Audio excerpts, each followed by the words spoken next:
Think about it. The year is 1944, and Europe has become a sea of blood. Millions of people have lost their lives, cities have turned to rubble, and families have been torn apart. And right in the middle of this hell, in the heart of England, in a prisoner of war camp, something unexpected happens. German prisoners of war wake up one morning to find small packages at the foot of their beds. Inside, there's chocolate, tobacco, and dried fruit. And on these packages, a note written in English: "Merry Christmas." This is not a joke. This is not a trap. This is proof that humanity still exists in the middle of history's bloodiest war. If this is your first time watching this video and you want to discover the untold stories of World War II, now is the perfect time to subscribe. Because on this channel, we tell stories you won't find in history books. Now, I'm going to ask you a question, and I want you to keep the answer in mind until the end of the video. How would you treat your enemy? Someone who tried to kill you? Someone who bombed your family? Would you starve them? Would you torture them? Or would you give them a Christmas present? It's a difficult question, isn't it? The British chose the third option, and this choice placed them in a unique position in history. When we go back to December 1944, the war had already entered its fifth year. Months had passed since the Normandy landings, and Allied forces were advancing across Europe. But this advance came at a cost. Hundreds of thousands of German soldiers had been captured, and a significant number of them were sent to England. Prisoner of war camps had been established all over Britain. These camps should have been places where the enemy's worst nightmares came true. At least that's what the Germans thought. Because Nazi propaganda had told them for years about British barbarism and cruelty, a captured German soldier imagined terrible torture, starvation, and misery. But reality turned out to be completely different. German POW camps in England were places where the Geneva Convention was followed to the letter. Prisoners stayed in proper accommodations, received adequate food, could write letters, and could even receive family visits. But the truly surprising thing was that the British went far beyond what the convention required, and the most striking example of this occurred during Christmas 1944. In December of that year, England itself was in a difficult situation. Years of war had brought the economy to the brink of collapse. The public was living under a rationing system. Chocolate was a luxury. Tobacco was hard to find, and fruit was nearly impossible to get. Families couldn't even get proper Christmas presents for their own children. And under these exact conditions, British authorities made a decision. German prisoners in the camps would receive Christmas presents.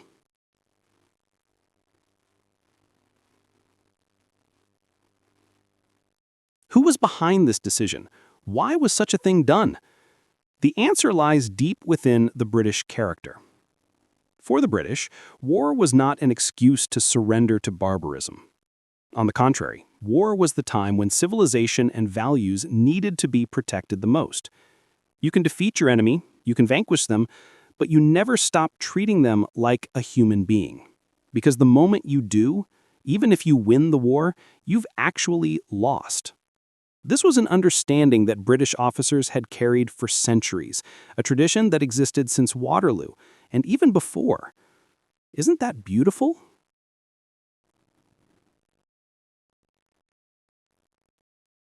The officers in the camps were aware of this tradition, and for them, Christmas was an opportunity to demonstrate this tradition in the strongest way. They prepared gift packages by setting aside portions of their own supplies. They put chocolate in these packages because chocolate meant morale. They put tobacco because cigarettes were a prisoner's most valuable comfort at that time. They put dried fruit because vitamin deficiency was one of the biggest problems in the camps. And while doing all this, they knew that their own families and their own children might go without presents this Christmas. When the German prisoners received these packages, most of them couldn't believe it. Some thought it was a trap. Maybe there was poison in the packages. Maybe this was a psychological warfare tactic. But when they opened them, they saw that inside there truly were only gifts. And this fundamentally shook their worldview, because they had encountered the exact opposite of what they had been told for years. The people they saw as enemies were treating them better than their own families. At this point, we need to stop and think, because this story isn't just a war story. It's a demonstration of how complex human nature is. During the same period, in other parts of Europe, prisoners were dying of starvation, being tortured, and being buried in mass graves. Crimes against humanity were being committed in Nazi camps. And at this very same time, a group of officers in England were giving Christmas presents to enemy prisoners. Two different worlds, two different understandings of humanity on the same planet during the same war. The British public's reaction to the situation was also interesting. Some criticized it. Our sons are dying at the front, and we're giving chocolate to Nazis, they asked. This criticism was an understandable emotional response. But the British government and military authorities pushed back against these criticisms. In their view, abandoning the values that made England England was exactly what the Nazis wanted. If the British also became barbaric, then what meaning would this war have? The war wasn't just for territory or resources. The war was being fought for a way of life, for a system of values. And the most important moment for these values was when they were hardest to protect. Even Churchill had taken a clear stance on this matter. For him, British character meant being humble in victory and dignified in defeat. Treating the enemy well was not a sign of weakness, but of strength, because only those who are truly strong could show mercy. The weak take revenge, the strong forgive. This British philosophy was embodied in every Christmas package in the camps. In the diaries and letters of the prisoners, there are striking statements about this period. One German officer wrote, "Today I encountered the strangest enemy behavior I've ever seen in my life. The men who tried to kill me are now giving me chocolate. What kind of nation is this?" Another prisoner noted, "Maybe we were fighting on the wrong side, because these people aren't like any enemy we know." These statements show not just the material, but also the psychological effect of the Christmas gifts. The British had changed something in the enemy's mind. The United States also demonstrated a similar approach. German POW camps on American soil also followed the Geneva Convention to the letter. In fact, in some camps, prisoners lived in such good conditions that after the war, they chose to immigrate to America. This was one of the most concrete examples showing the power of Allied values. They were winning the war not just with weapons, but with values. So, what was the source of these values? For the British, this was part of a tradition spanning hundreds of years.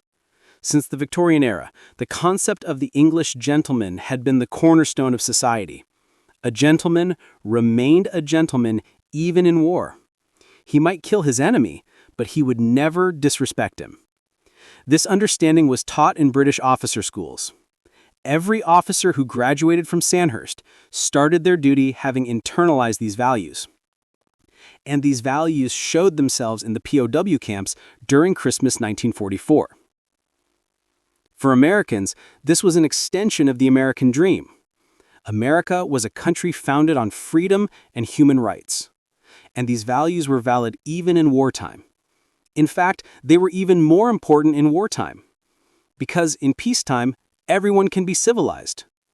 The real test is remaining civilized in moments of chaos and violence. The Americans passed this test.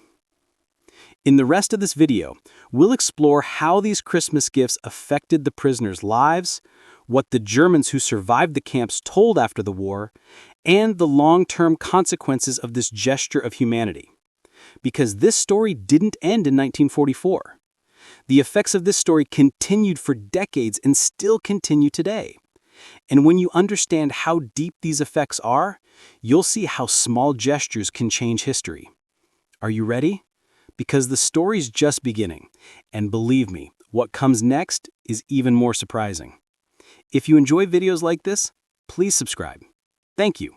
Welcome back to Part 2. In Part 1, I told you about the British giving Christmas presents to German prisoners, but we only scratched the surface of this story. Now, it's time to go deeper, because every story, every testimony from these camps reveals just how complex humanity is. And without knowing these stories, you can't truly say you understand World War II. If you're enjoying this video and want to see more content, now is the perfect time to hit the like button. Thanks to the algorithm, these stories can reach more people. Now let's go inside the camps. Let's discover together what happened behind those walls, the daily lives of the prisoners, and the details of that Christmas night.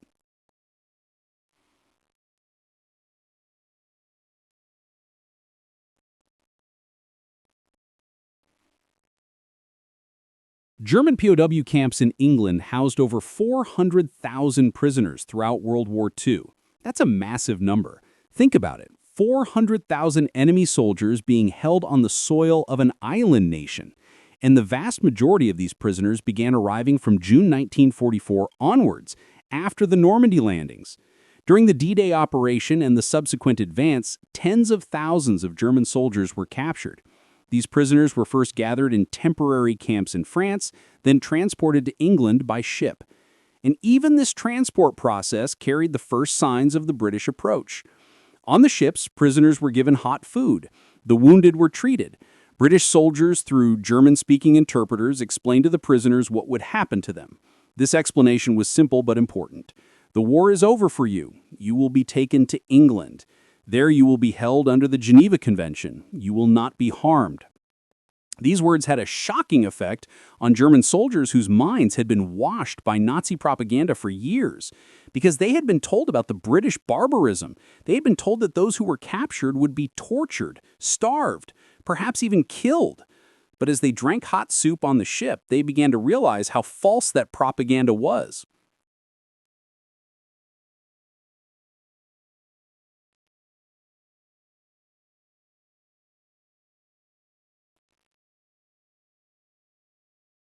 When they arrived in England, the prisoners were distributed across the country. Hundreds of camps had been established from Scotland to Cornwall, from Wales to East Anglia. Most of these camps were located on old farms, in abandoned factories, or in specially constructed barracks. Although conditions varied between camps, the basic standards were the same everywhere. A minimum living space was designated for each prisoner. Heating systems were mandatory. Meals were served regularly and in adequate amounts. Medical services were available, and perhaps most importantly, prisoners were treated humanely. At this point, I want to give a concrete example. Camp 23 near Devizes was a medium-sized POW camp. About 1,500 German prisoners were held there. The camp commander, Colonel Richard Pemberton, was a typical British officer, a Sandhurst graduate, a World War I veteran, and a living embodiment of the English gentleman tradition. Pemberton ran the camp not like a prison, but like a temporary accommodation facility. He was strict but fair with the prisoners, and he never forgot that they were human beings. In Pemberton's diaries, there are lines explaining the reasoning behind this approach. In one place he wrote, "These men wear enemy uniforms, but they are human beings first. Most are young men who were conscripted. They didn't start the war, and our job is not to judge them, but to keep them safe until the war ends." These lines perfectly summarize the British officer mentality. Hostility was not personal. States were at war, not individuals, and individuals should not suffer unnecessarily because of their state's mistakes. So what was daily life like at Camp 23? In the mornings, prisoners were woken at 6:30. Breakfast consisted of bread, marmalade, tea, and sometimes eggs. After breakfast, work hours began. Prisoners could work on various tasks on a voluntary basis. There were duties like farm work, forest clearing, and road construction. In exchange for this work, prisoners received a small wage. With this wage, they could buy things like cigarettes, chocolate, and shaving supplies from the camp canteen. In the evenings, prisoners were relatively free. They could play sports within the camp, read books, play music, and even form theater groups. This last point is particularly interesting. In many camps, prisoners organized cultural activities. Music groups were formed and concerts were given. Theater plays were staged. In some camps, prisoners even published their own newspapers. British authorities didn't just tolerate these activities, they actually supported them, because a busy prisoner was a prisoner who didn't cause trouble, and cultural activities helped maintain the prisoner's mental health. So what about Christmas 1944? Here we come to the most striking part of the story. At the beginning of December that year, the British War Office sent a circular to the officials responsible for the camps. The circular recommended special treatment for prisoners during the Christmas period.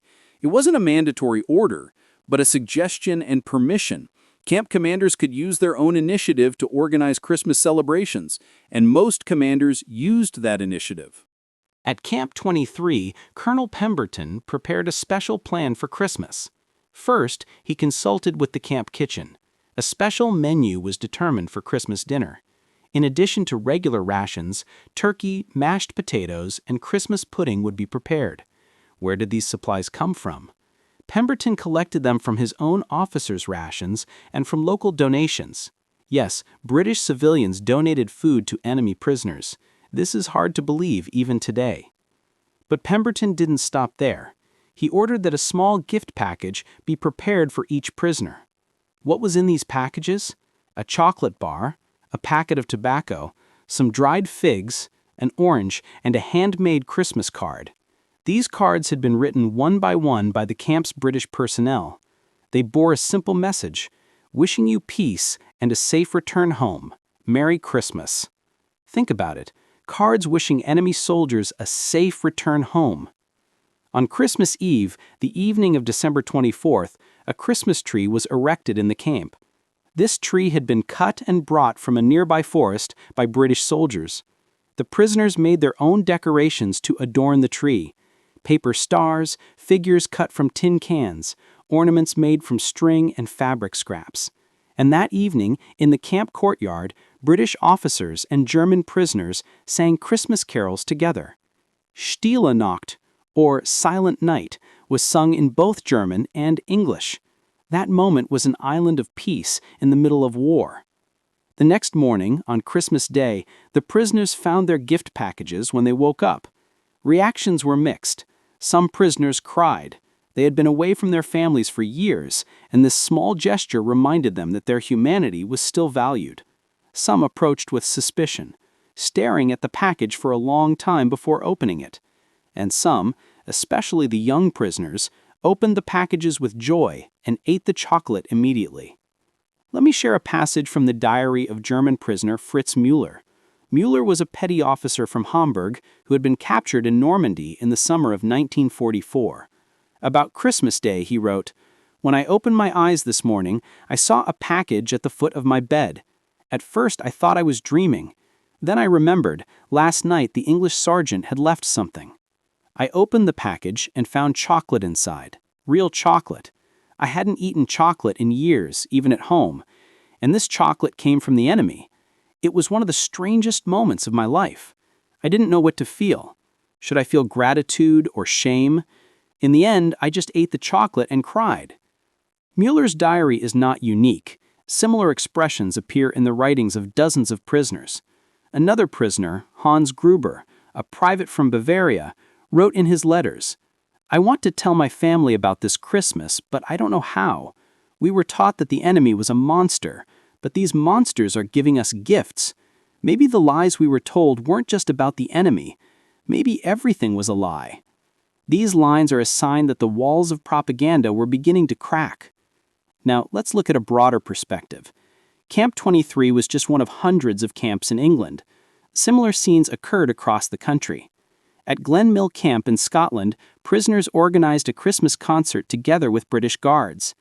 At Bridgend Camp in Wales, prisoners staged a play they had written themselves, and British personnel attended as the audience. At Featherstone Park in Northumberland, the camp commander distributed beer to the prisoners because drinking beer at Christmas was a British tradition, and he wanted to share that tradition with the prisoners. These things are recorded facts. These are not legends, but real truths.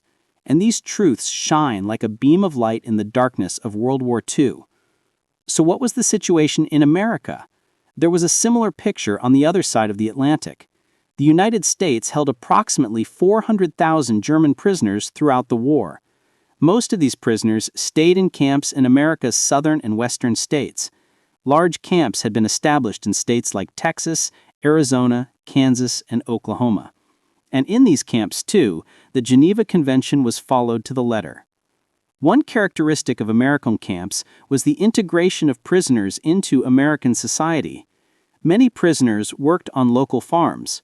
American farmers were experiencing labor shortages due to the war, and German prisoners filled that gap. And this working relationship led to unexpected friendships. As American farmers got to know the Germans they worked with, they saw that they were people just like themselves. Not Nazi monsters, but ordinary people who had been dragged into war. During Christmas 1944, special celebrations were also held in many American camps. At Camp Hearn in Texas, prisoners organized a Christmas market. They offered handmade gift items for sale. Local people were also invited to this market. American families bought Christmas decorations, wooden toys, and knitted items from German prisoners. This was an example of civilian diplomacy in the middle of war. At Camp Gruber in Oklahoma, a special Christmas dinner was organized for the prisoners. The menu included turkey, gravy, potatoes, corn, broccoli, and apple pie. This meal was the best food many prisoners had eaten in years. And after dinner, the camp commander gave a speech. In this speech, he said that the war would end one day and everyone would return home. Until that day comes, he said, we will treat you humanely, because we are America, and America does not abandon its values. These words were like a summary of American idealism. America saw itself as a defender of freedom and human rights, and this defense applied not just to American citizens, but to everyone, even to enemies. Because if you treat even your enemy fairly, then you prove that you are truly a just society. Now there's a point where we need to make a comparison. What was happening elsewhere during the same period, in the same war? The answer is dark. In Nazi Germany, POW camps were no different from death camps. Soviet prisoners were systematically starved. Millions of Soviet soldiers died in Nazi camps. Western prisoners received relatively better treatment, but even they suffered serious hardships. Starvation, disease, and torture were common occurrences. The situation in Japan was even worse. Allied soldiers captured on the Pacific Front were subjected to systematic torture. Names like the Bataan Death March, the Burma Railway, and Changi Prison became symbols of war crimes. In these camps, prisoners were worked like slaves, beaten, and starved. Survival rates were low. Compared to this dark picture, British and American camps were like paradise. And this was no coincidence. It was the result of a conscious choice. The Allies wanted to win the war not just militarily, but morally as well. And they succeeded. So what were the long-term effects of the Christmas gifts? The answer to this question emerged in the years after the war. Many German prisoners were so affected by the treatment they received in England or America that they felt gratitude toward these countries for the rest of their lives. Some immigrated to England or America after the war. Some visited their former camps years later and formed friendships with their guards. And all of them told this story to their children and grandchildren. One of the most striking of these stories is Werner Schumann's. Schumann was an officer's assistant from Berlin who had been brought to England in 1944. During his time at Camp 23, he developed a deep respect for the British Guards. He particularly became friends with a British sergeant, Thomas Wilson. Wilson taught Schumann English. In return, Schumann taught Wilson German. And at Christmas, Wilson personally gave Schumann his gift package. Two enemies became friends at that moment. After the war, Schumann returned to Germany, but continued to correspond with Wilson. This correspondence lasted 40 years. In 1985, on the anniversary of the war's end, Schumann came to England and visited Wilson. The two old men embraced in tears. Schumann said, "When you gave me that chocolate, you actually gave me back my faith in my humanity. I never forgot it, and I never will." This reunion became news in local papers, and this story attracted great interest in England. Similar stories also occurred in America. A former German prisoner who had worked on a farm in Texas returned to America as a tourist in the 1970s. He found the farm where he had worked half a century earlier and knocked on the door. The farm's owner had changed, but the new owners examined the old records and learned that their grandfather had worked with German prisoners. The former prisoner and the new farm owner discovered the friendship between their grandfathers and became friends themselves. This was a story of peace across generations. These stories point to a larger truth beyond being individual anecdotes. Humanity can survive even in the darkest moments, and small gestures can lead to great changes. A Christmas gift can turn an enemy into a friend. A cup of hot tea can tear down the walls of propaganda. A Merry Christmas card can be the beginning of a lifelong friendship. The British and Americans didn't just win a military victory in World War II. They also won a moral victory. And this moral victory was perhaps more lasting than the military one. Because military victories gain territory, but moral victories win hearts. And hearts are more important than maps. Before ending this section, I want to emphasize one point. These stories are not nostalgia from the past. They carry lessons for today as well. Our world is still full of conflicts, hostilities, and hate speech. And in this environment, the lesson of Christmas 1944 is more valid than ever. Treating your enemy like a human being doesn't weaken you, it strengthens you. Showing mercy is not losing, it's winning. And preserving your humanity, even in the darkest moments, is the greatest victory. In the third and final part, we'll examine the effects of these stories that extend to the present day, the lives of the prisoners after the war, and the legacy left by this Christmas miracle. And believe me, the final episode will surprise you greatly. If you're enjoying this story, don't forget to like it. Now we've come to the final part. In the first two parts, I told you one of the most unexpected stories of World War II. We saw how the British and Americans treated enemy prisoners humanely, how Christmas gifts were given, and the impact of these small gestures on individuals. Now we're moving on to the final part, and in this section, we'll delve into the deepest layers of the story. What happened after the war? How did these prisoners live the rest of their lives? And most importantly, we'll discover what this story tells us today. But first, if you've watched this far and you're enjoying this content, please take a second to subscribe, because on this channel, we bring to light stories that have been lost in the dusty pages of history. And when you subscribe, you help these stories reach more people. Now let's go to May 1945. The war in Europe had ended. Hitler had committed suicide, Germany had surrendered unconditionally, and the dark clouds that had covered the continent were beginning to disperse. But the end of the war didn't mean everything instantly returned to normal. Millions of people had been displaced, cities had been reduced to rubble, and hundreds of thousands of prisoners of war were still being held in camps. German prisoners in England and America were among them, and their journey home, while not as dramatic as the war itself, was quite a process in its own right. The British government didn't release the prisoners immediately after the war ended.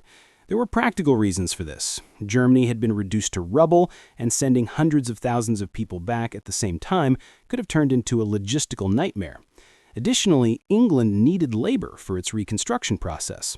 For this reason, prisoners were released gradually, some in 1946, some in 1947, and some even stayed in England until 1948.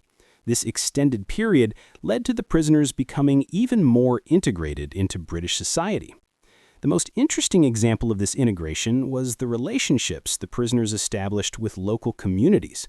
Many German prisoners had formed friendships at the farms, factories, and construction projects where they worked during the war. When the war ended, these friendships continued. British farmers began inviting the Germans they had worked with to their homes. Sunday dinners, tea times, even family celebrations were shared. Enemy soldiers were slowly becoming neighbors.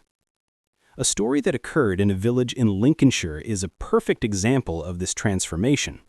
German prisoners held at a camp near the village had worked on local farms throughout the war. One of these prisoners, a young private from Munich named Karl Hoffmann, was particularly well liked. Hoffmann was hard-working, kind, and cheerful.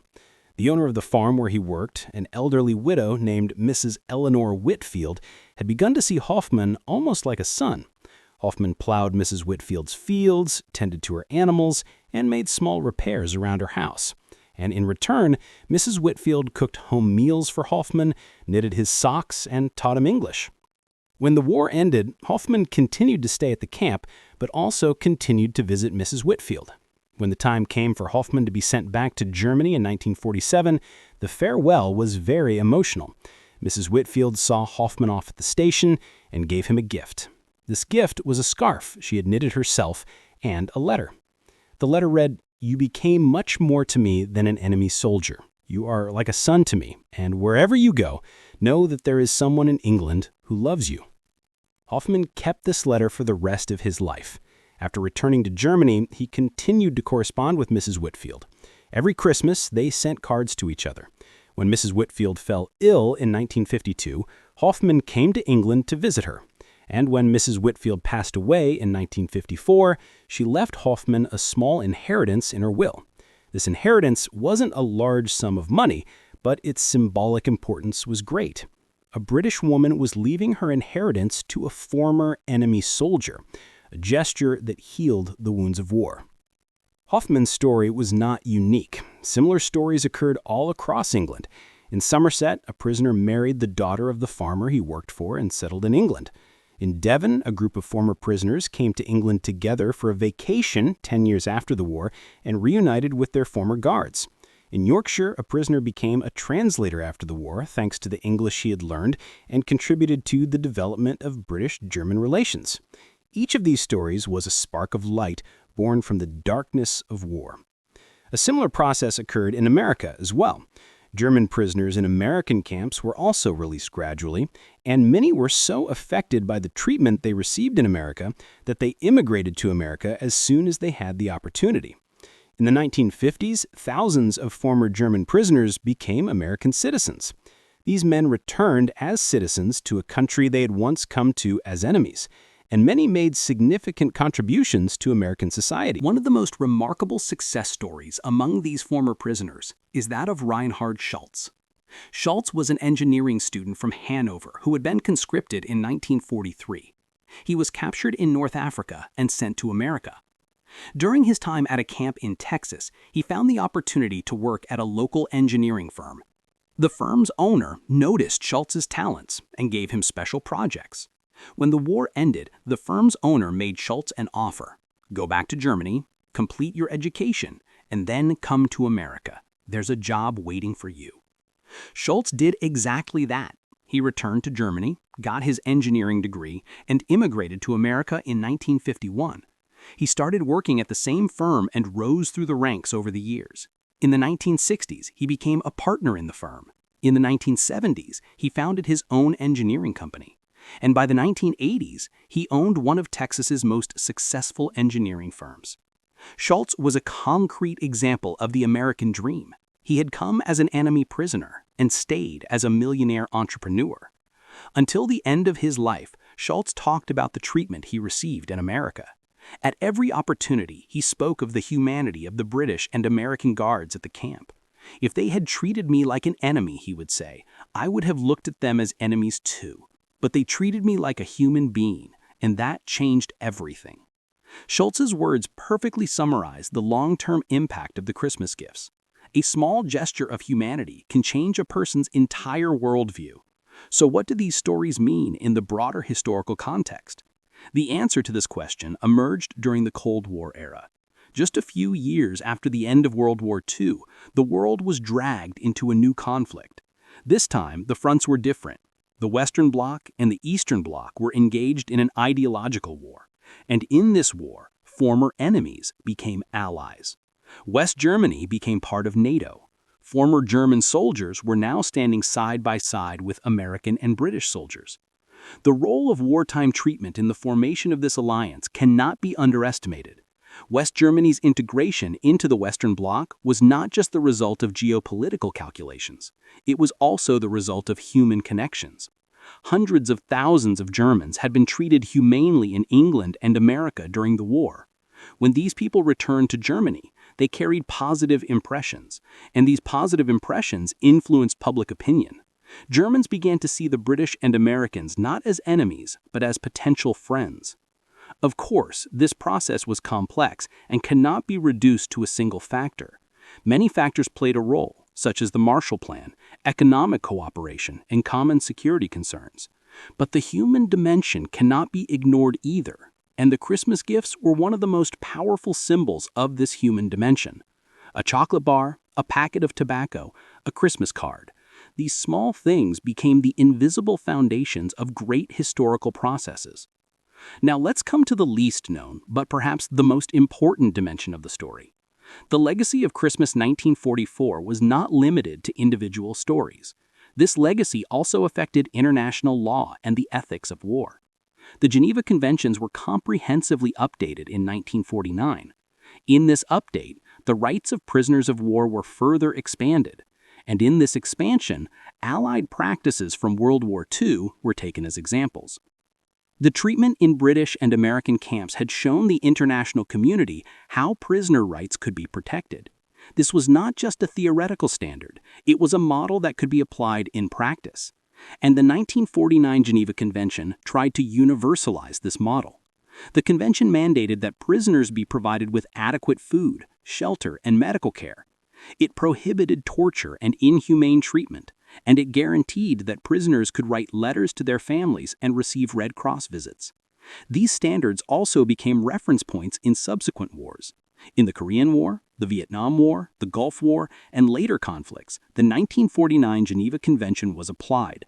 Of course, it wasn't always applied perfectly. There were violations and abuses, but at least there was a standard. And the roots of this standard extended back to Christmas 1944.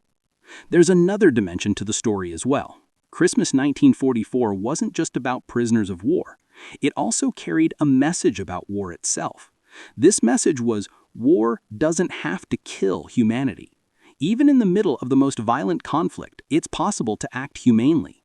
And this possibility is not just a moral choice, but also a strategic advantage. By treating prisoners well, the British and Americans undermined the enemy's morale. Nazi propaganda talked about Allied barbarism, but every German who was captured saw that this propaganda was a lie. And this truth also seeped through to German soldiers at the front. Through letters, rumors, and smuggled news, the good conditions in British and American camps became known. This may have influenced some German soldiers' decisions to surrender. The thought, if I'm captured, I won't be killed or tortured, may have reduced resistance. This strategic dimension can be explained by cold calculations.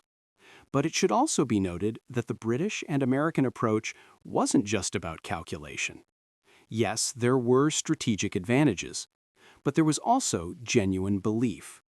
The British and Americans truly believed they represented civilization, and they made efforts to preserve this belief even under the most difficult conditions. The Christmas gifts were a concrete expression of this belief. Now let's return to the present. Let's think about what this story tells us today. Our world is still full of conflicts. Wars continue, hostilities are stoked, hate speech is spreading. In the age of social media, it's easier than ever to demonize others. The division between them and us is getting sharper every day. In this environment, the lesson of Christmas 1944 is very valuable. At that time, too, it was easy to demonize the enemy. The Nazis were committing truly terrible crimes. The Holocaust was one of the darkest pages in human history. But the British and Americans didn't blame ordinary German soldiers for the crimes of the Nazi regime. They blamed the system, not individuals. And by forming humane relationships with individuals, they weakened the hostility created by the system. This approach can still be valid today. Instead of judging the people in front of us by the group, country, or ideology they belong to, it's possible to see them as individuals. And when we treat them like human beings, the walls of hostility begin to crack. This is not naive idealism. It's a historically proven truth. Christmas 1944 is one of the strongest pieces of evidence for this truth. As we approach the end of the video, I want to tell you one more story. This story is like a summary of everything I've told you. In 2004, around the anniversary of the war's end, a memorial ceremony was held in England. This ceremony was organized for Germans who had been held prisoner during World War II. Several surviving former prisoners were invited to the ceremony. These prisoners were now in their 80s and 90s, and along with them, there were also former British guards. At the ceremony, a former prisoner named Heinrich Becker gave a speech. Becker had been a 19-year-old private in 1944 and had been captured at Normandy. He had spent 2 years in a camp in England, and that Christmas, like the other prisoners, he too had received a gift package. Becker, at 80 years old, said this in front of the crowd. 60 years ago, I came to this country as an enemy. I was full of fear. I didn't know what would happen. But here I found humanity. When I woke up on Christmas Day, there was a package at the foot of my bed. Inside was chocolate. That chocolate was the most precious thing I ever ate in my life, because it came from my enemy. And at that moment, I understood that maybe there is no such thing as an enemy. There are only friends we haven't met yet. Becker's words moved everyone in the hall. British and Germans, sitting side by side, were crying together. The children and grandchildren of people who had tried to kill each other 60 years ago were now sharing the same tears. This was the most beautiful demonstration of the power of peace. And that is the true legacy of Christmas 1944. A chocolate bar, a packet of tobacco, a Christmas card. These small things may not have changed the world, but they changed some people's worlds. And these people changed their surroundings. And these changes spread in waves. Eventually, 2 nations that had once fought to the death became the closest allies. Today, England and Germany are 2 pillars of Europe, and the foundations of this friendship were laid at Christmas 1944. Now I want to ask you a question. After watching this video, what do you think about enmity? Is there someone in your life you see as an enemy? And what would happen if you gave them a Christmas gift? Share these questions in the comments. Because on this channel, we don't just tell history, we draw lessons from history. And these lessons only gain meaning when we discuss them together. Throughout this video, I told you one of the most humane stories of World War II. But this is only the tip of the iceberg. There are thousands of lights shining in the darkness of war. Stories of heroism, tales of sacrifice, unexpected friendships. And on this channel, we'll continue to tell these stories. In our next video, there's a very different but equally striking story. Let me just give you a hint. During the Dunkirk evacuation, a group of British soldiers took on an impossible mission. And this mission changed the course of history. If you don't want to miss this story, subscribe now and turn on the notification bell. Finally, thank you for watching this video and embarking on this journey with me. If this content has added something to your life, please like, comment, and share with your friends. Every like, every comment, every share helps these stories reach more people, and these stories deserve to be told. Because without understanding the past, we cannot build the future. I'll be here to see you in the next video. Be there too. Take care of yourselves, and remember, history is not just events left in the past. History is a force that shapes our present and guides our future. And understanding this force is the responsibility of all of us. See you soon. Goodbye.